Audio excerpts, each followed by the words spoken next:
La historia de Christine Keller, la modelo que tumbó un gobierno británico en plena Guerra Fría. Esto es Moonlight Entertainment, entretenimiento y cultura.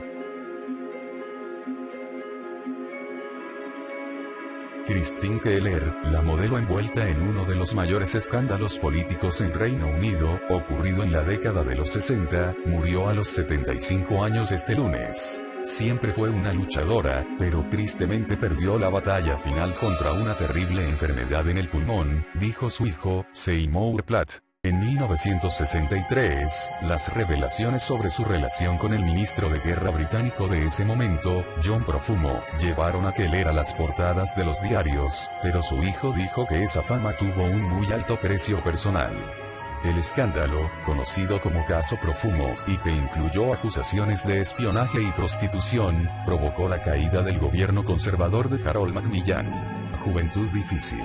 Nacida en el oeste de Londres en 1942, Keller fue abandonada por su padre cuando aún era una niña. Después, la nueva pareja de su padre y los amigos para los que trabajaba como niñera, abusaron de ella cuando era un adolescente. Keller abandonó la escuela, tras lo cual tuvo una sucesión de trabajos, desde camarera a modelo para cuadros. A los 17 años, quedó embarazada. Sus intentos para abortar fallaron, pero el bebé, un niño, murió días después de dar a luz. Tenía solo 17 años, no me quedaban muchas ilusiones y las que me quedaban pronto se desvanecieron. Amistad platónica. Keller encontró un trabajo en Murray's, un club nocturno en el Soho londinense, donde servía bebidas y posaba semidesnuda en el escenario.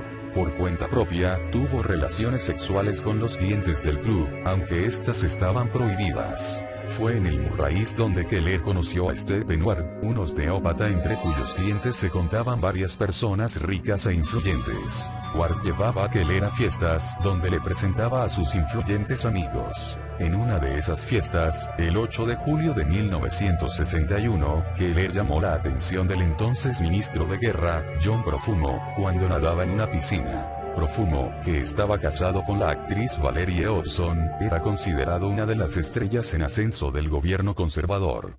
Se mantuvo en contacto con Keller y tuvieron una breve aventura. En esa fiesta también estaba Eugene Ivanov, agregado naval de la embajada soviética en Londres. Más tarde, Keller dijo que mantuvo una relación con Ivanov al mismo tiempo que la tenía con Profumo, aunque muchos lo desmintieron. Ella también había estado relacionada con otros dos hombres. Lucky Gordon y John Edgecombe. Gordon y Edgecombe se pelearon amargamente por Keller.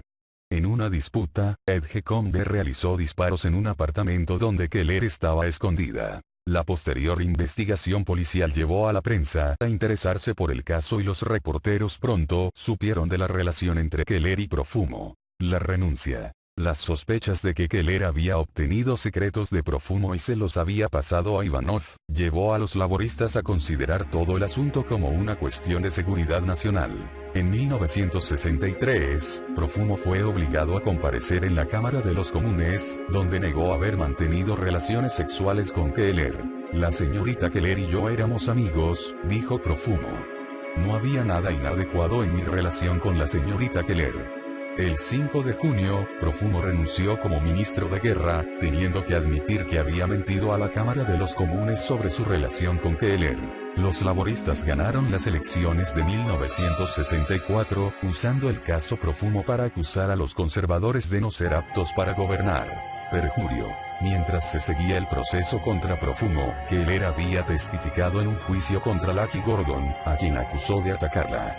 Gordon fue condenado a 3 años de cárcel. Pero en diciembre de 1963, su sentencia fue anulada por la Corte de Apelaciones, y Keller fue acusada de mentir en su juicio. Se declaró culpable de los cargos de perjurio y fue sentenciada a 9 meses en prisión. Stephen Ward había sido arrestado y acusado de vivir de las ganancias inmorales de Keller. Su juicio empezó en 1963, pero cuando el jurado anunció su veredicto, Ward había tomado una sobredosis de pastillas para dormir. Murió en el hospital 3 días después. Escándalo. Tras salir de prisión, Christine Keller desapareció de la vida pública. Tuvo 2 matrimonios, que no duraron, y 2 hijos. Aunque Keller hizo dinero vendiendo su historia a los tabloides, ese dinero se había esfumado en los 70. Publicó 5 libros sobre su vida, uno de los cuales, titulado Scandal, dio lugar a la película de 1989 con el mismo nombre, protagonizada por Joanne Whalley, víctima de su tiempo.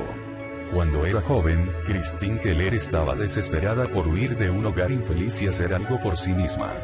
Tenía poco tiempo para preocuparse de la anticuada moral de la clase poderosa. Desafortunadamente para ella, esa clase estaba desesperada por mantener su influencia en un país que estaba a punto de experimentar los enormes cambios sociales de los 60. El escándalo fue instigado por la prensa sensacionalista. Querían saber sobre el sexo, por supuesto, dijo Keller en una ocasión. Pero no el resto. Nadie quería saber el resto. Douglas Thompson, periodista y autor que trabajó con Keller en sus memorias, The Truth at Last, la describió como una víctima de su tiempo.